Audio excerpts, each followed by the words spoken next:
Hi there. Today we're going to talk about Killing Zone, A Life in the Paras, the Recce's, the SAS and the RUC by Harry McCallion, which is the pseudonym of a soldier who served in all of those uh, regiments. And I met him. He now works in Liverpool. And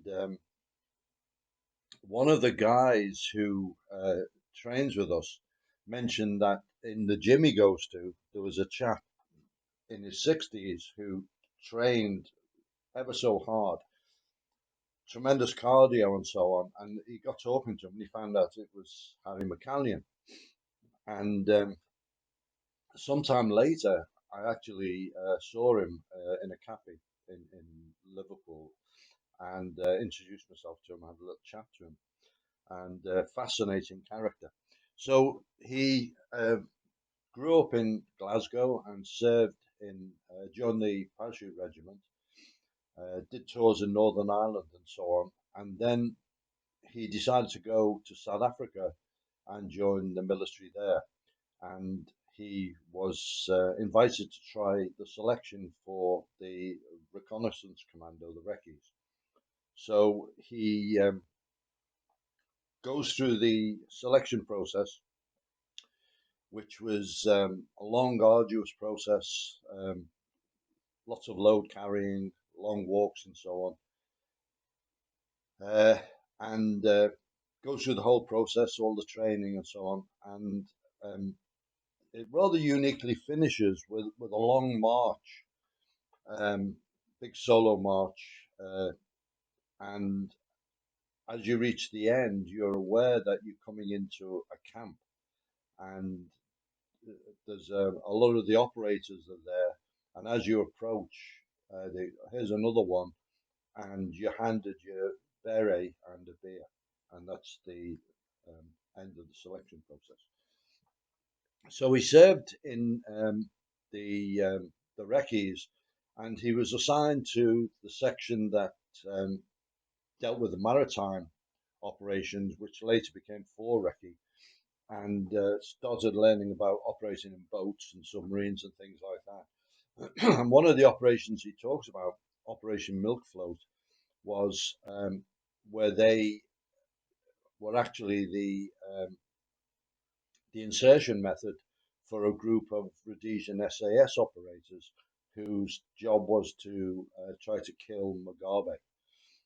Unfortunately, uh, he wasn't on target, and there's a lot of suspicion that British intelligence had penetrated the Rhodesians system and had alerted him. Anyway, they also operated as D Squadron of the Rhodesian SAS, the Recce's, and they went up and did operations in Rhodesia. Very, very kinetic operations, lots and lots of action there. So he comes back to the UK in 1979 and almost immediately signs up for the SAS and goes to SAS selection, which was run by Lofty. And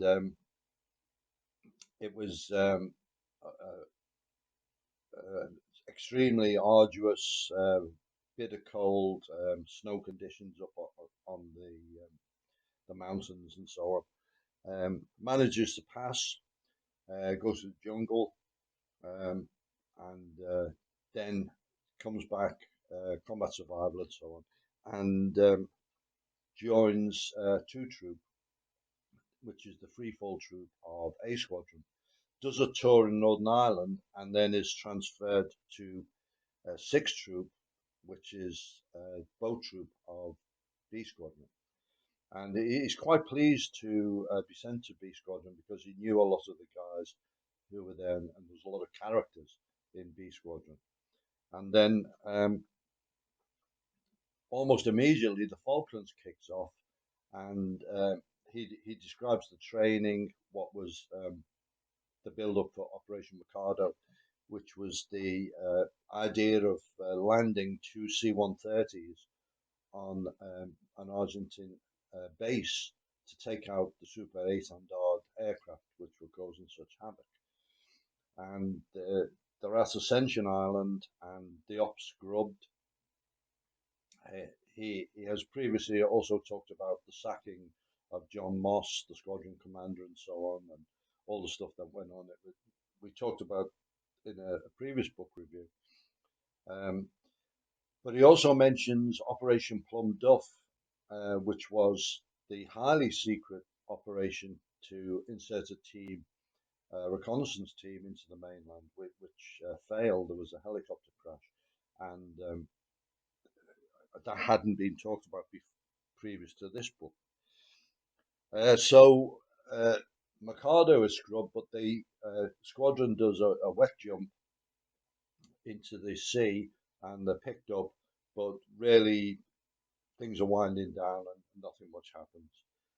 So he continues with B Squadron, more Northern Ireland tours and so on, but then leaves and joins the RUC, the police in Northern Ireland, and has quite a bit of action with that.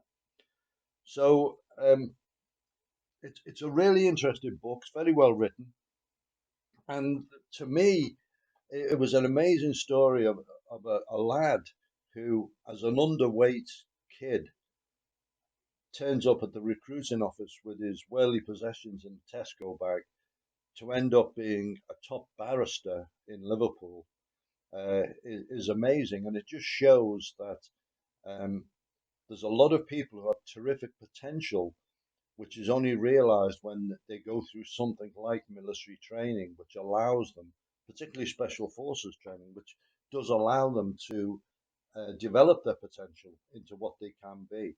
And I'd say it is a fantastic story and very, very interesting. It's probably unique. I don't think anyone else has served in those three elite units.